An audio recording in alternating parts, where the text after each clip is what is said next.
Leaving a 5-star review doesn't summon any spirits, probably. But it does help Vivid Nightmares reach more true crime lovers who like their cases with a side of creepy. Apple Podcasts, Spotify, wherever you listen. Click the stars and help me keep the nightmares coming.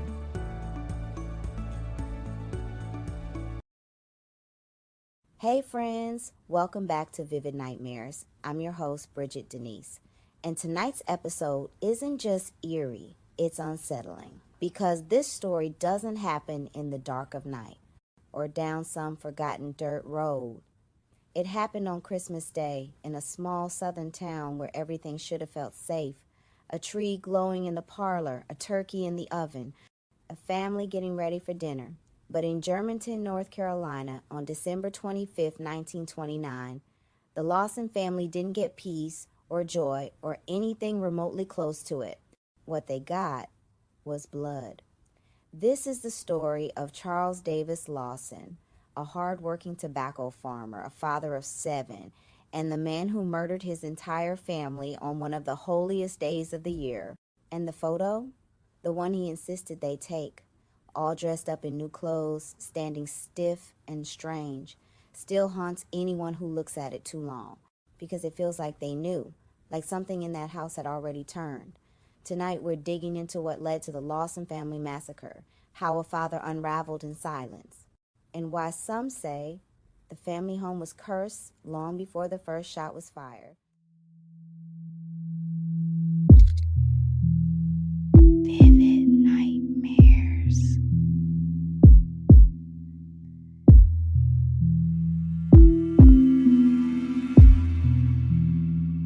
Let's start with the family. Charles Lawson was a 43-year-old tobacco farmer living in Germanton, just outside of Winston-Salem. He wasn't rich, but he wasn't struggling either. Married to Fanny, his quiet and devout wife. They had 7 children, Marie 17, sweet, responsible, and known to be her mama's right hand. Arthur 19, the eldest son, known for being dependable. And Carrie 12 and Maybelle 7, school age, bright, inseparable. And James 4 and Raymond 2, always underfoot. And the baby, Mary Lou, just 4 months old. They lived in a modest farmhouse on 265 acres of tobacco land, rural, remote, the kind of place where everyone knew you. But nobody asked too many questions. In the days leading up to Christmas, Charles began acting strangely. He took the family into town to buy brand new clothes, a luxury they couldn't afford. He brought them to a professional photographer in Winston-Salem, which was almost unheard of for working-class families at the time. He wanted them cleaned up, posed, frozen in time. And that's the photo, the one you've probably seen, all of them standing stiffly, Fanny holding the baby, Charles dead center, no one smiling. And when you look at that picture now, you feel something under the surface, like grief that hadn't happened yet. No one knew that within days of that photo, 6 of the people in it would be dead. Up next, we walk through Christmas morning, the moment when Charles Lawson's quiet unraveling finally turned to murder. If this episode gave you chills or made you side-eye your hallway, share it with someone else who loves a good scare. Word of mouth is how we grow this haunted little community. And trust me, the more of us here, the darker it gets. Send it to your favorite true crime buddy or that one friend who swears they don't believe in ghosts yet. December 25th, 1929. While most families were unwrapping gifts and carving hams, the Lawsons were walking headfirst into a blood-soaked nightmare.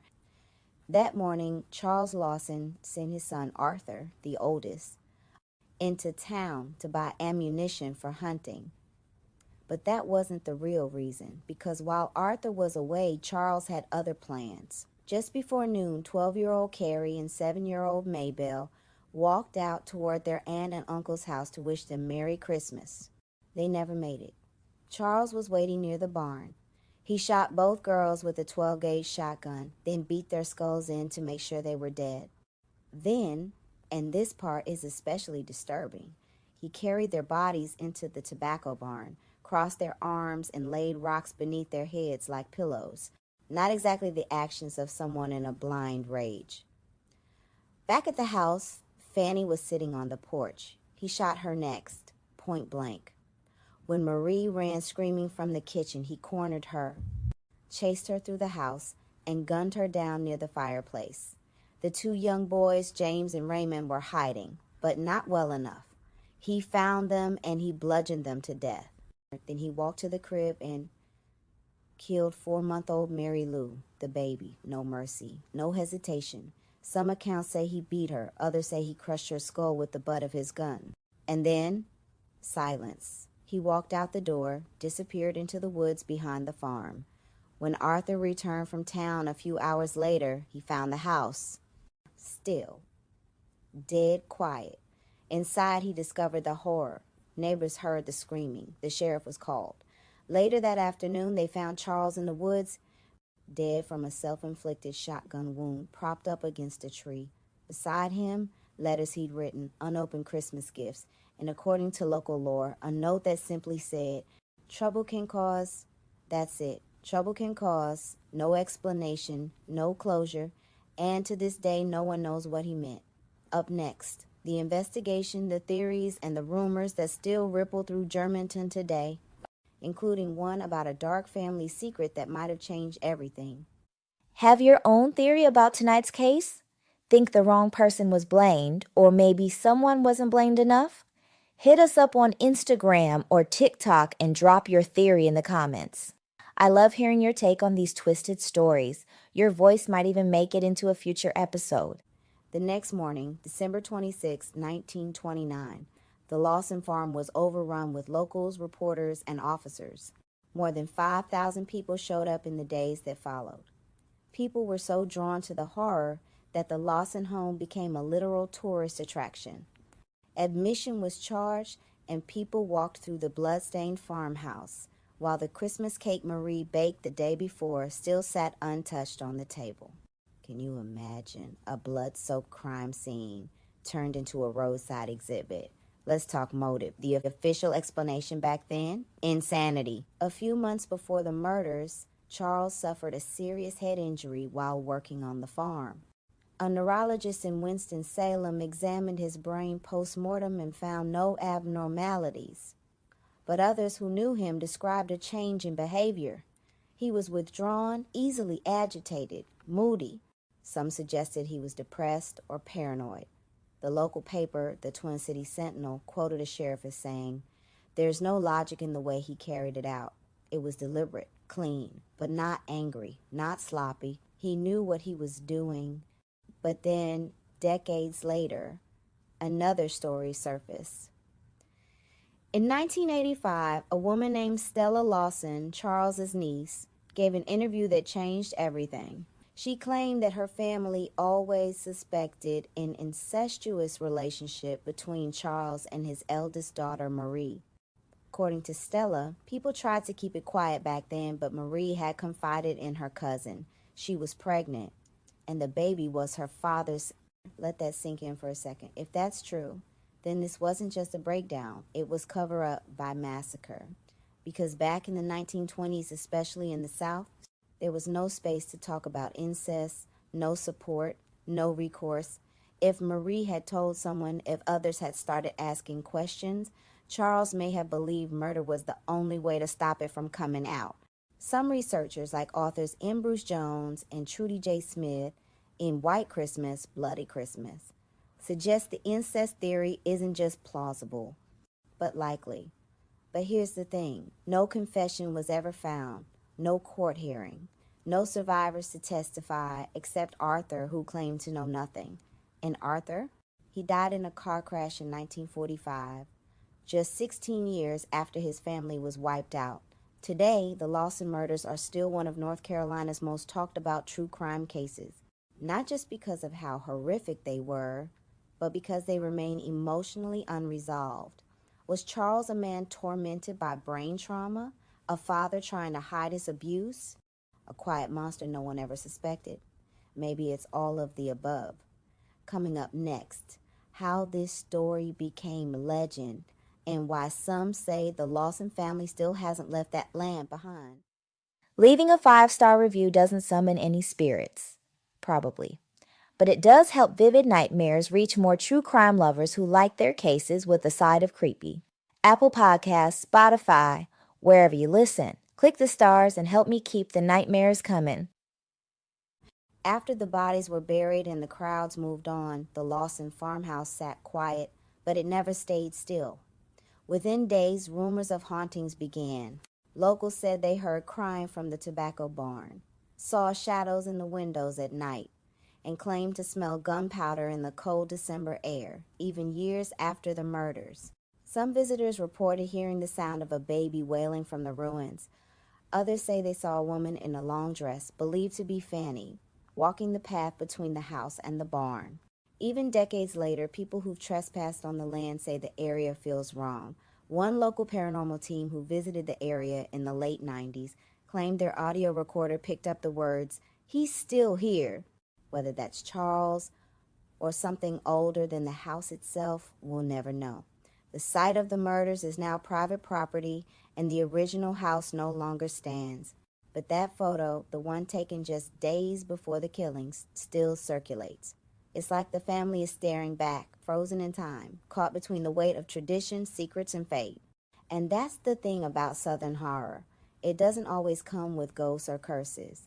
Sometimes it wears a Sunday suit, kneels at the altar, and kisses its children goodnight. Then it pulls the trigger.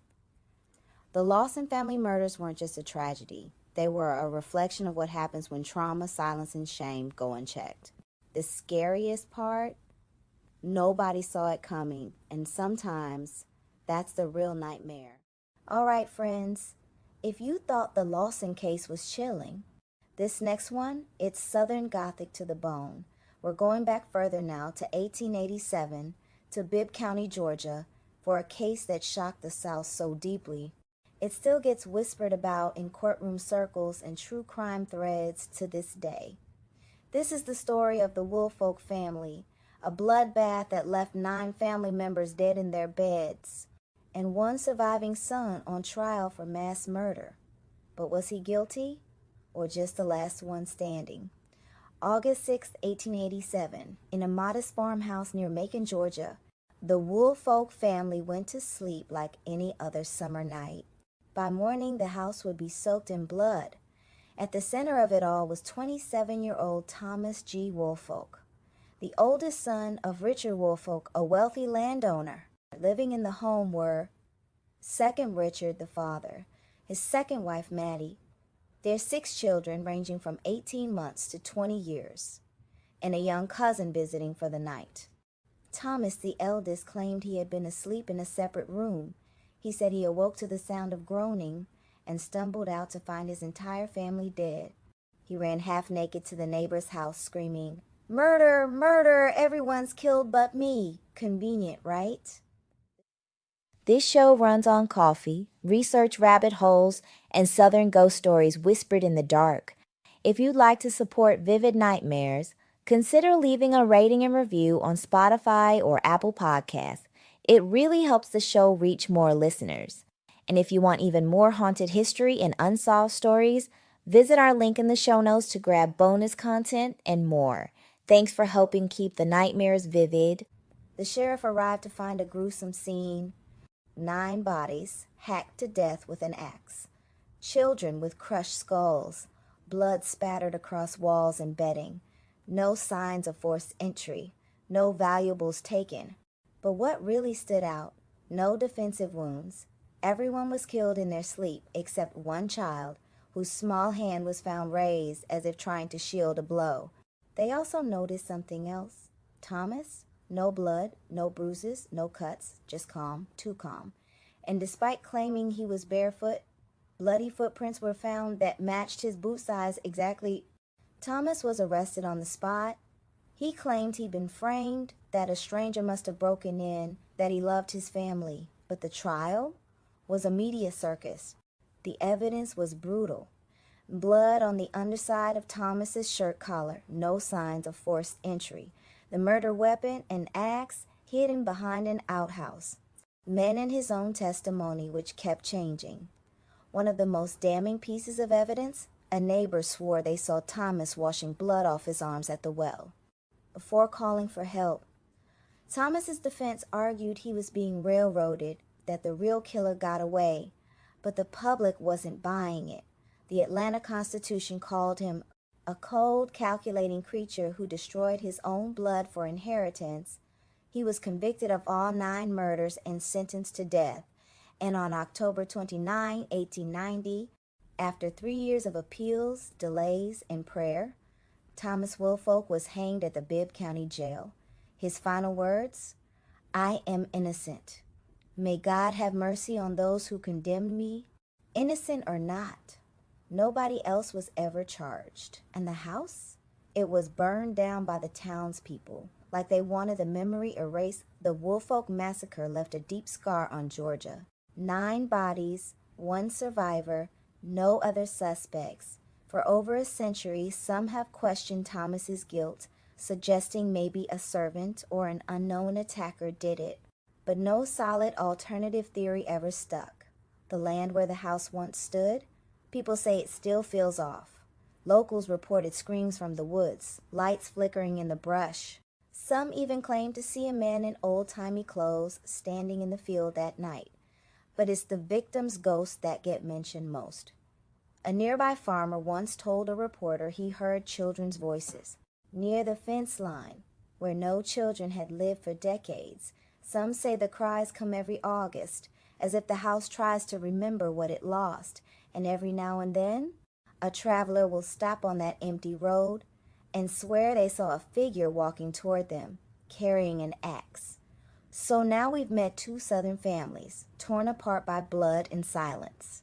1 father, 1 son, 2 houses, 2 unthinkable crimes. One confessed, the other went to the gallows claiming innocence, but both left ghosts behind, whether in the fields, the shadows, or just the stories we tell to keep the darkness at bay. And that, guys, was a dark walk through 2 Southern homes that were supposed to be safe. 2 families taken out not by strangers, but by someone who sat at the dinner table with them. We started in North Carolina with the Lawsons, a Christmas family photo hiding an unspeakable secret, a father who planned it all, down to the baby's final breath. Then we traveled back to 1887 Georgia, where Thomas Woolfolk was the only one left alive, after 9 people, his kin, were slaughtered in their sleep. One left behind a shotgun, the other an axe. Both left behind questions. And whether you believe in curses, madness, or just the terrifying truth of what some people are capable of, you know these stories stay with you. So thank you for sitting in the shadows with me tonight. If this episode left a chill in your spine, don't forget to subscribe, leave a review, and share vivid nightmares with your fellow true crime and haunted history lovers. You can find me on Instagram and TikTok in Vivid Nightmares Pod, or email me your favorite Southern ghost story or forgotten crime at vividnightmarespod@gmail.com. I'm your host, Bridget Denise, and I'll be back next Friday with another episode that'll make you side-eye your highway at night. Next week, we're going on the road. Ghost hitchhikers, abandoned gas stations, highways that twist a little too far into the dark. It's roadside horror, Southern style. Until then, lock your doors, trust your gut, and may your nightmares stay vivid.